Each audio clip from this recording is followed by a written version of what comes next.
Hello everyone, it's Nurse Amy back on your screen. I hope you're all doing well. Again, it's another day, and as usual, I'm going to tell you guys, be grateful. Every day is a gift, so be grateful.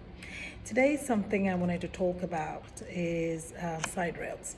And the reason why I'm talking about it today is because I got an email over the weekend. Two of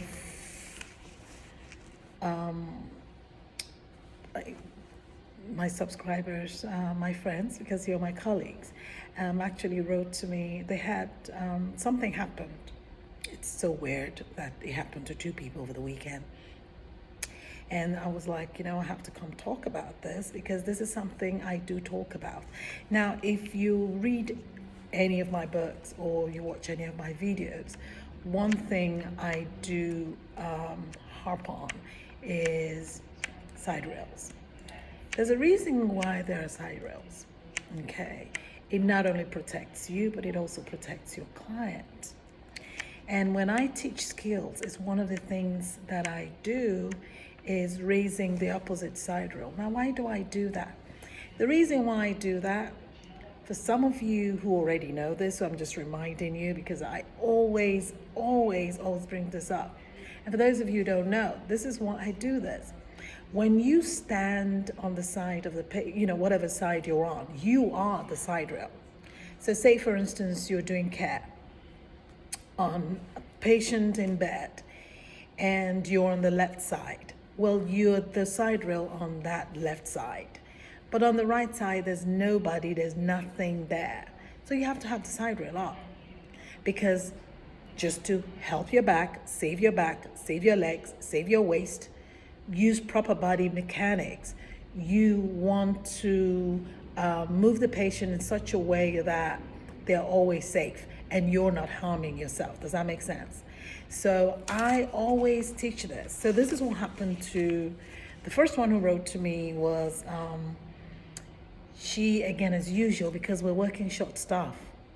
It's just where we are these days, It's been that way, actually. There's nothing new. You're always going to work short staff, and that's what's happening, and it's still happening.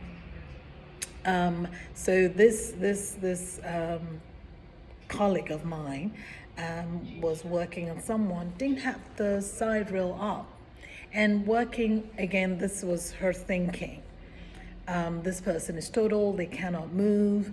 So in flipping this person, because you turn them on the side and you're doing where, the side you're working, so she's turning them. But what happened was she was making the bed because it's a skill to make the bed when a patient is still on that bed. It really is a skill.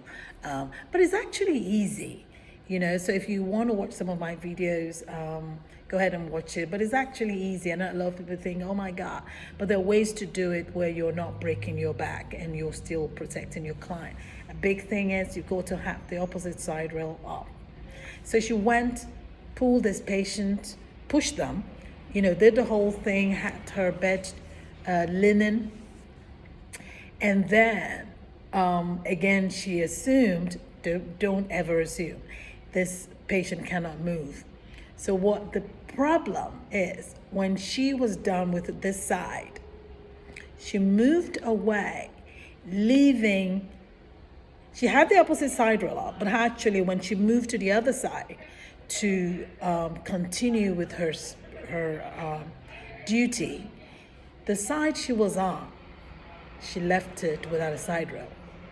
So when she moved to the side with the side rail, pulled the side rail down, and then when she went to turn the patient over again, the patient fell over. And she wrote to me and said she got written up, but it's not her fault because the person should be, she didn't have any assistance. Yeah, but nobody cares about that. You should have called for assistance, right? The person fell on your watch. That's a big thing. So now that is something I'm actually emailing her back and forth on what to do. I helped her in how to write her report because you're going to have to, there was a fall. you're already at fault. It is not easy. That's why I always pull up the side rail. It doesn't even matter what I'm doing. I don't have to be making the bed. I just make sure when I'm providing care, and I teach my students this, when you're providing care, always make sure the side rail opposite to you is up. Make it a habit. It becomes a part of you. And that's something I talk about in this book. And then the other person was a guy. And this time he was actually transferring. And it's interesting because I remember in places where I've worked, we usually, if we can get a guy to transfer, we use them. So he was transferring a guy. And everything was going on well. This person can talk, this person can move. However, they are unstable. And those are the ones you want to watch. The ones that think they can actually do things themselves. They are not that strong enough to, or stable enough in their gait and balance. So everything was going on fine. He was doing his thing. Again, this person wrote to me, and the bed was low. Always put the bed down low to a position where it's comfortable enough for you. However, if it has to be somewhat higher than it ought, you make sure you bring that bed low for the patient, or they're going to fall. Anyway, the bed was low, transferred, got the patient sitting up. Side rail, because the bed is low, side rail wasn't up at the opposite. Sometimes I really don't care. I'm just going to have that side rail up. Again, because it's already part of, and that's what I teach my students. Always have the side rail up. It becomes a part of you. It's just, part of your skill. It's like a dance. So, did not have the side rail up, went to transfer this guy, and then realized, he's gonna be cold. So the patient is actually sitting down in front of him, turned towards him. He has the wheelchair there. And then he thought, okay, well, I can leave this person for a little bit, right?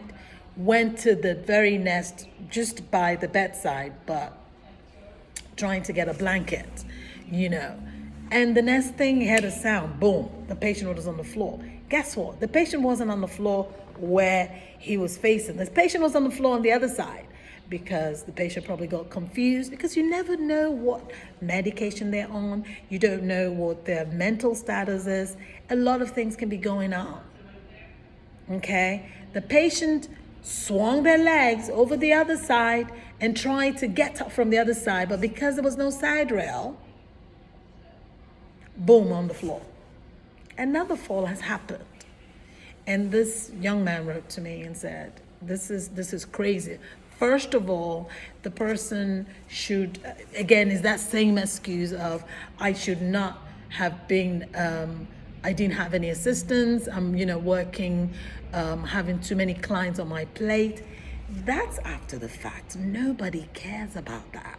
First of all, you're going to be the scapegoat. They're going to blame it on you. It was on your shift. It was while you were there. A patient fell. If you thought you couldn't do it, then you should get help. I've told my students, and I'm telling you guys now, don't think you're doing the facility any favors by trying to take on work by yourself. You're killing yourself. You look, you either lose your job or you get in trouble, or both of them. Now, with the first girl who wrote to me, I remember that she was telling me the patient that was total, right? And she was making the bed. Should be a 2 assist, was a big patient.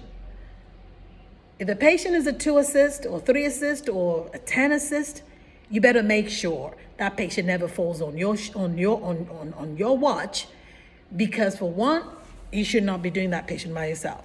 Again, you're not doing the facility any favors. And now those 2 people are suspended. They're saying they're going to, again, they're giving them suspension pending investigation, and because they refuse to sign the, the write-up that they're in, that they're guilty. You're guilty.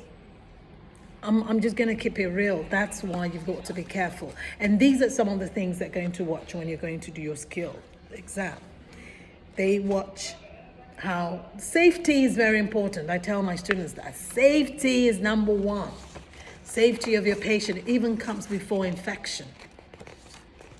Safety is number one because falls have to be reported to the state. Falls have to be reported to the state. So if a facility keeps getting falls, they start to investigate them. Again, falls result in so many things, so many complications. So you really don't want to have falls on your shift if you can help it. You don't. As a nurse, as a CNA, as any healthcare worker, you really don't. Okay. So that's one thing I do talk about: picking a side of the bed to work and raise the opposite side rails. Always raise the opposite side rails. It really helps you. So when you're doing your skills, I don't care if the bed is down. Put the side rails up. Just put it up. And you can even add it as part of your skill, like, yeah, I know the bed is low, but for your safety and my safety, I'm still going to have the side rails on the opposite side up. Do you see how that just sounded? It sounded like I know what I'm talking about. It gives confidence and very professional. And safety is number one. You can add that as part of your speech when you're doing your skill. Safety is very important. Your safety is, including mine. So if you have any questions, please do not hesitate. I'm going to, put this link. This is so great, So please, always have your side rails up. So until I come your way again, guys, please, do your due diligence and be safe and be kind. Play it forward. It comes back to bless you.